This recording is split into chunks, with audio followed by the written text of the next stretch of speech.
Oh, hello YouTubers, and I'm back with my good friend Roger. Hi. Not only does he have me fixing the loo in his house, but he's got me on the lawnmower now as well. So we got an issue here where basically, well, perhaps if you start it up, we can see what the issue is. And you just hold the camera, I'll do the hard work. That's, okay. Okay. That's it. Fine. Get those biceps going. A little bit of priming, is it?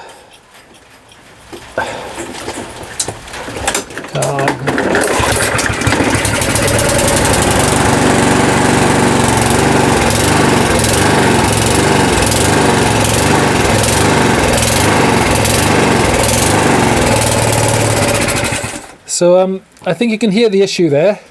This engine sounds a little bit erratic. It's sort of fast and slow, and sometimes I call that hunting. So I think it's one of two things. It's either not enough fuel, right, or not enough air. Okay. So the engine's trying to find that additional air or fuel. So that's what's causing that. Yeah.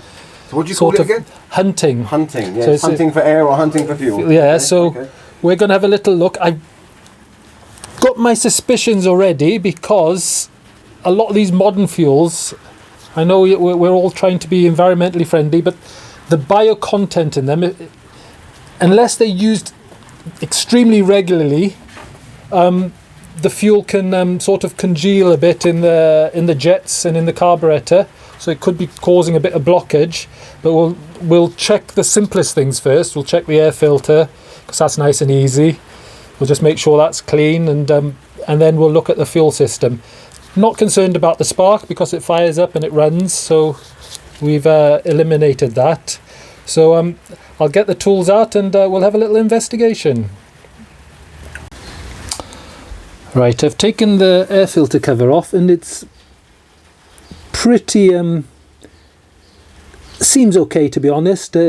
The condition, it's very basic. It's just basically a piece of sponge that goes around, so I think we can eliminate the air filter. I don't think it's an issue with air starvation as such, but we'll take a couple little screws off this cover here, and it'll hopefully give us access to the carburetor, and we'll have a little investigation. Right, we've taken the air cover off, and it's just two little 10mm bolts which also hold the carburetor in position, and there's just this little breather pipe which I had to pull off, and then there's the primer button there. So we'll just, I don't know if you can see it there, there's that little clamp there that goes onto the carburetor. We'll squeeze that, and that should help take this pipe off as well. Alright guys, the usual, I managed to do it with one hand, there we go. I thought I was going to have to cut off there. So let's put that safely to one side. And oh, this is nice and easy actually. There's some little spacers there, so we'll keep those safe. And then I think we're just going to have to disconnect there. That's a throttle cable by the looks of it, with a little spring on it. So we'll put that safe, and then we'll start investigating this carburetor. There's the fuel inlet pipe there, so we want to be able to clamp that off somehow to stop the fuel running out. And as long as if we can get this pipe higher than the fuel tank, that will be fine, and then we can remove the carburetor.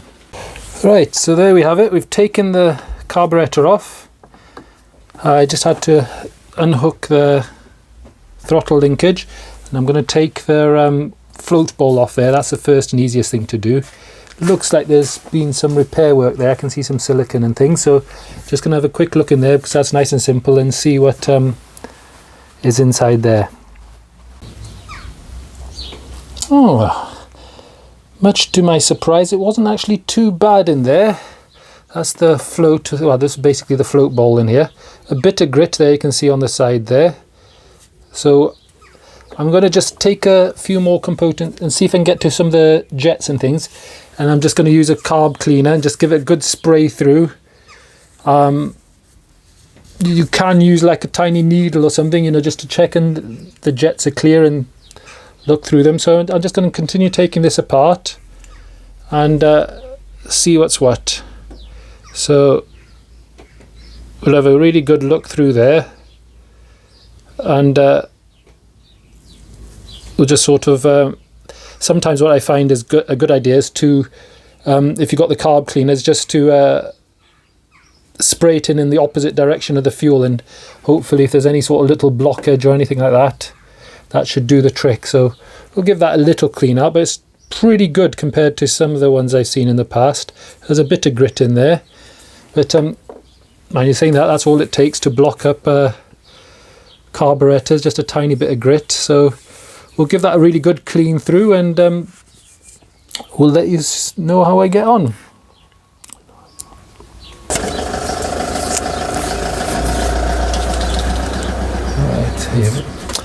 Right then, we've got some of this stuff, which is basically a carburetor cleaner, and I've had a good look at it, and I've sort of just blown through some of the jets, and they seem clear, so I'm a little bit baffled to what it is, but we'll just see if we can, like I said, we'll sort of reverse blow some of the jet, some of the carburetor cleaner through the jets, and we'll see if we can have any joy with that.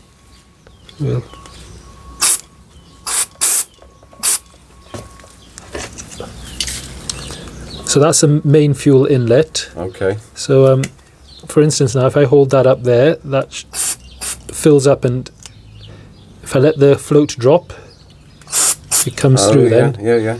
So that's what that is doing. Similar to like a float in the loo or something like that there. So we'll just, you can see that's blowing through nicely, which is good. So what are those things you're blowing through there?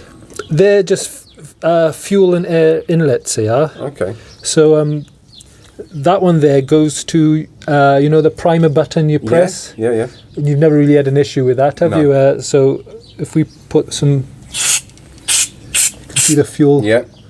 So there we go, and so we're just going through all the jets. But what we'll also do, if we just go out here, the whole lot. So it'll also just help. This is more aesthetic, but it's not a bad idea just to give the whole lot a clean over anyway. See that got rid of a lot of the gunk on there.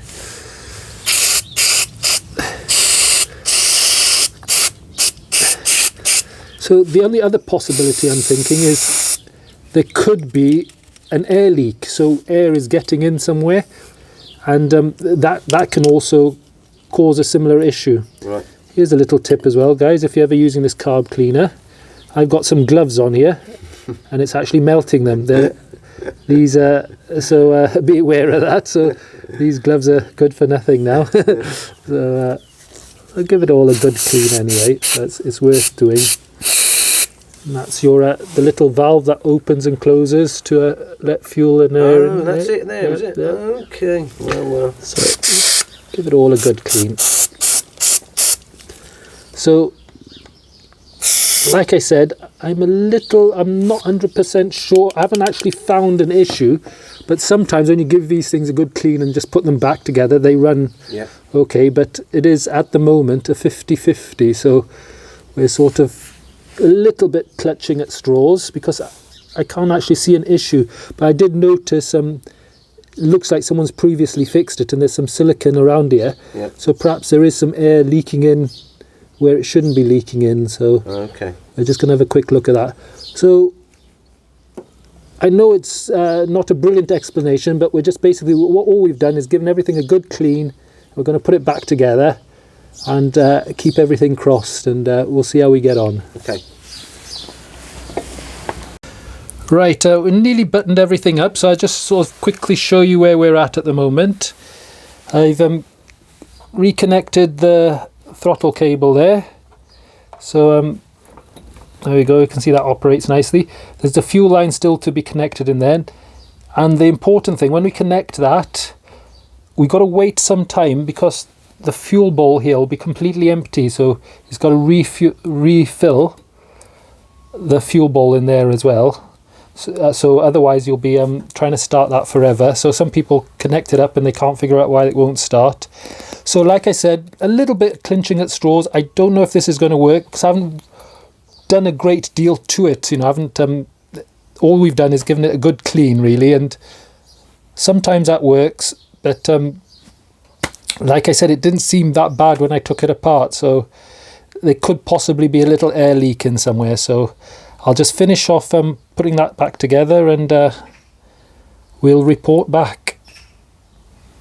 Right, the sun has come out. Have we had any luck with the mower though? So this is an honest first start, and I am 50-50 whether we've had any joy or not. So go on, Rog, put your biceps in.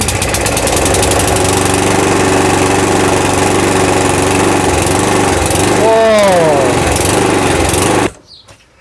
Well, the first 20 seconds I thought we had nailed it, but unfortunately not. It's still doing the hunting, so I'm convinced there could be an air leak in there around the sort of maybe a gasket or something like that.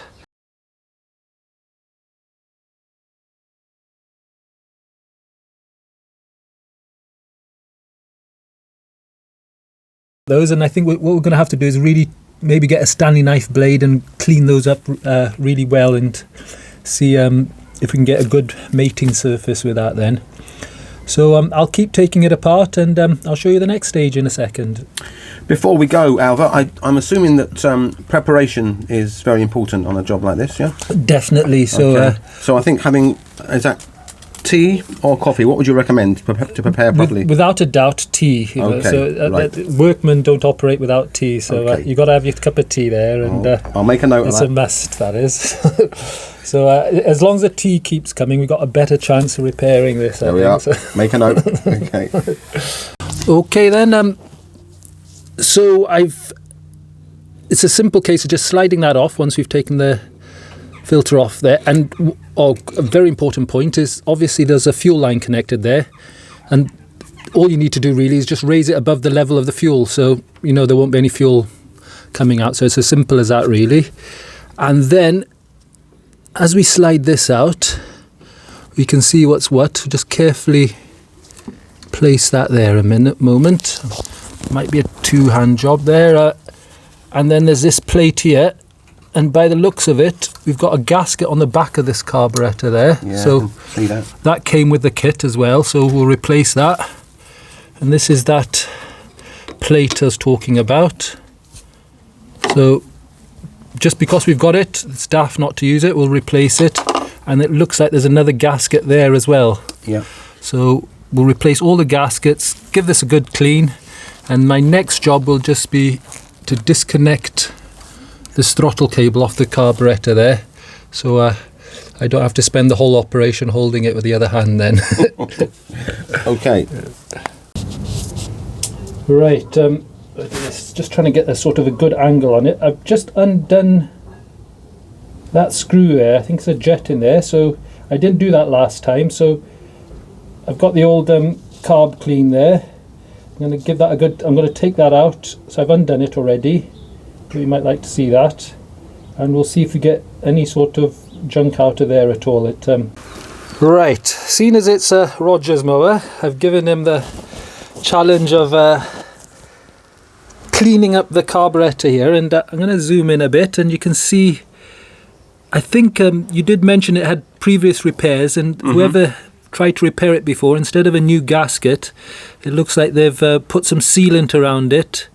So as you can see, he's peeling that off, and this is what I mean, that mating surface there, we need to get that really nice and clean. So oh yeah, it's in quite poor shape, that is, so we shall discard. And there's our Stanley knife just down there on the mower. Okay.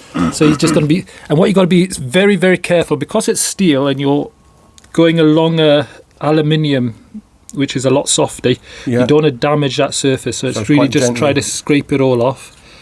So he's going to have a good, and prior to that I did, which I didn't film, is I have cleaned all those jets out again. Just I may or may not, I may be repeating myself, so forgive me if I am, but I gave those jets a really good clean out again as well, just to sort of cover all bases there. So it's coming off quite easily, actually. Oh, that's good, that's what we like.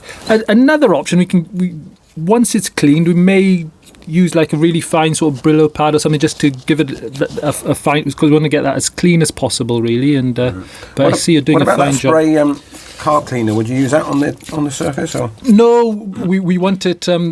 Some people will put like a very thin layer of like a gasket sealer, but I'm sort of old school. I think it's designed to do that. As long as you've got a nice clean surface there, we'll be fine, I think. So okay. I'm going to let you crack on with that, and I'll be doing an inspection in a few minutes then. Okay. Right, just finished cleaning off the carburettor. Well, the gasket off there, and it's just as well because I noticed another little jet in there. So giving that a good blast through. So we've got both sides nice and clean. So I'm just doing a final little clean on this one here. So this will be the third gasket in the set we've got. And the way I'm doing that is I'm keeping the Stanley knife blade flat like that, so we're not digging into the surface. I'm just basically scraping across like that until we get it nice and clean. So I'll just do that for a couple minutes, and then we'll go ahead and get those gaskets over there back in, and just a reverse of the assembly. Rightio, attempt number 3.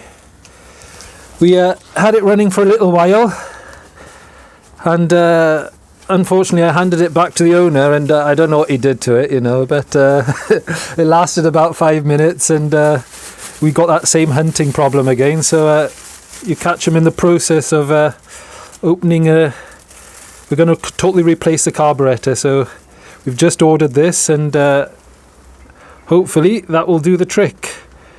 So and we've gone the full hog. Even though we got prior to doing this, we had some gaskets. We bought some new ones again.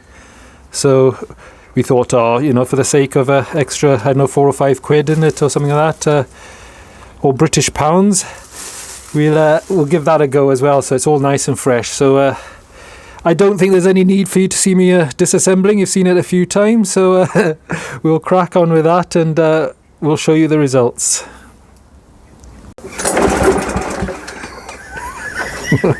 I'll tell you what.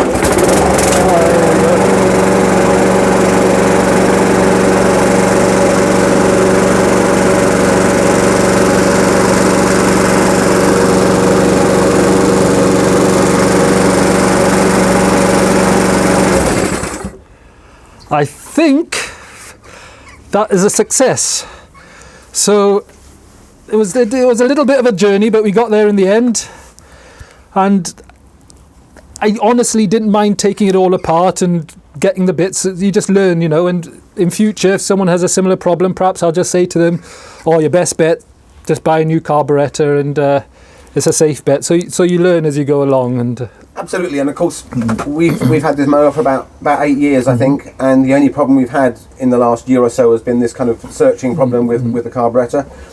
Okay, so we spent about £50 to replace the carburettor, but now we've got a lawnmower that is good for another 8 years at least. So because the engine and everything else has been fine, it's just been this car issue. Yeah. And you'll find a lot of people have got rid of things like this, and for the sake of say £50, that's a very cheap mower for 8 years or so. So I think we've done the right thing there. Okay, folks, and most importantly, remember to subscribe to my good friend Roger. Any sort of gardening tips and anything to do with the garden, really, he's your man. Roger Crooks is what you need to type in.